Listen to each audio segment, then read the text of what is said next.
Meet Ali Bennett, a friend of mine, a young Muslim born and raised in Sydney, Australia, who has lived quite a successful life. However, it was only recently that his life took a dramatic turn. This is Ali's story. Where are you at now with your life? What's happened to you? At this point in my life, wallah, I've been gifted, alhamdulillah, by Allah, with cancer throughout my body, and I've changed my whole life to sort of helping people. Why do you call it a gift, Ali? And alhamdulillah, it's a gift because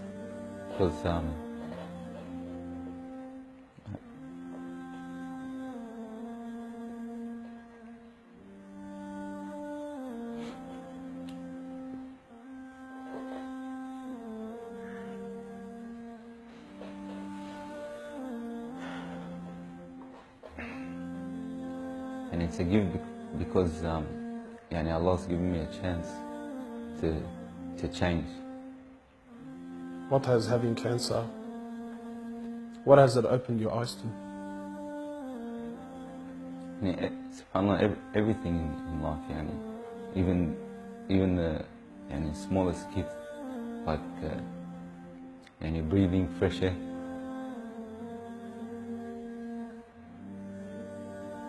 Do you feel like you used to take that for granted before?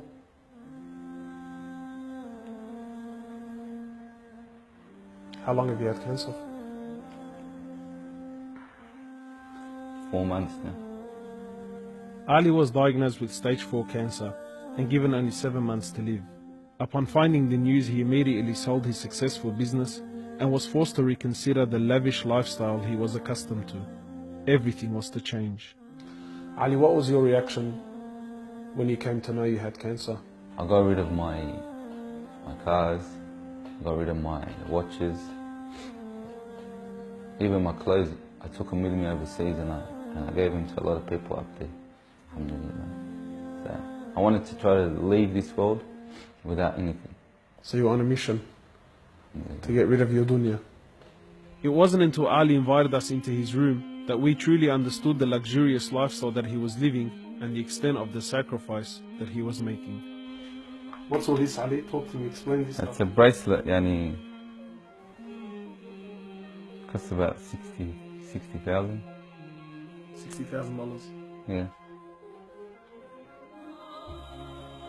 What do you have in these boxes now? They're all my shoes, alhamdulillah. Louis Vuitton? All Louis Vuitton. How much is something like this worth, Ali? They're probably about 1,300. How much you pay for that, Ali? About 700. Pounds. For a pair of thongs, yeah. So what's happening with the sunglasses here, Ali? I just like collecting different sunglasses. Yeah? I've got rid of a lot of them. I gave them to a couple of brothers in Africa, alhamdulillah. So you're telling me there's a kid in Africa that's walking around with Louis Vuittons and Can I try one of these hats on? I've only mentioned them in my talks like 100 times. You can try the red one on. It's limited edition one. Barakallah. What do you reckon, else? Sheikh Beauty. Ali's interest in the dunya has left him abruptly and no longer holds a place in his heart. So Ali, what do you feel now, like when you look at this? And driving something like this doesn't really cross my mind anymore. It's not something I would want to do no more. After someone tells you, or you find out that you're sick, or you haven't got much time in this life, wallah, this is the last thing you would want to chase. And this is how we should be living our life every day. Car like this, people would love to be in it, people would love to own, people would love to drive it. Wallah, they're going for the wrong goals. And you realize that when you get sick, when someone tells you you haven't got long to live, you realize all this stuff does not benefit us in any way. So what's the value of this in your heart now? This is worth one pair of thongs for a little African child with no thongs. Wallahi, it's worth more than me to see him smile with a pair of thongs than own one of these.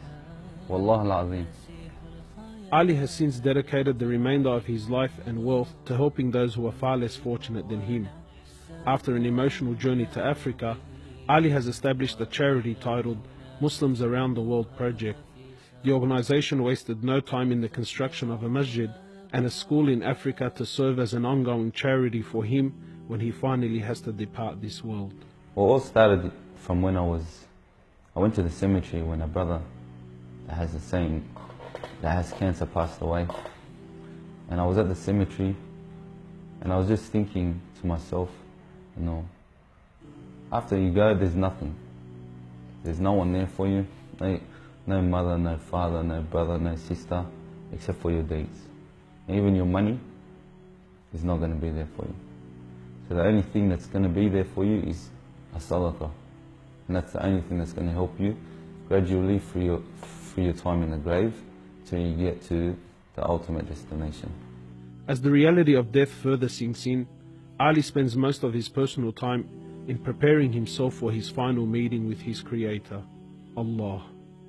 The Prophet of Allah says, sallallahu alaihi wasallam, more or less, he says, he who loves to meet Allah, Allah loves to meet him. And he who hates to meet Allah, Allah hates to meet him. Are you loving to meet Allah? Because of this cancer, I've been advised by one of the brothers to take a special drug to help me with pain and stuff. And subhanAllah, it's very strong. I took a bit too much and I came into a whole different world within not knowing where I was, and it was very hard for me. And subhanAllah, I actually seen things I've never seen before. And my family were there all standing around me, and I was pointing up and I was saying, Ya Allah, take me. And it was that beautiful what I was seeing, I just wanted to go. And the next day, subhanAllah, I woke up and I was upset that Allah didn't take me.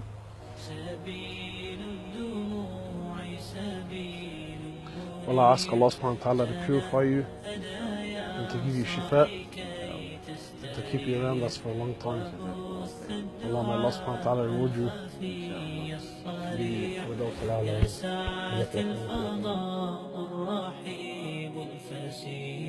سبيل الدموع سبيل مريح تنهدى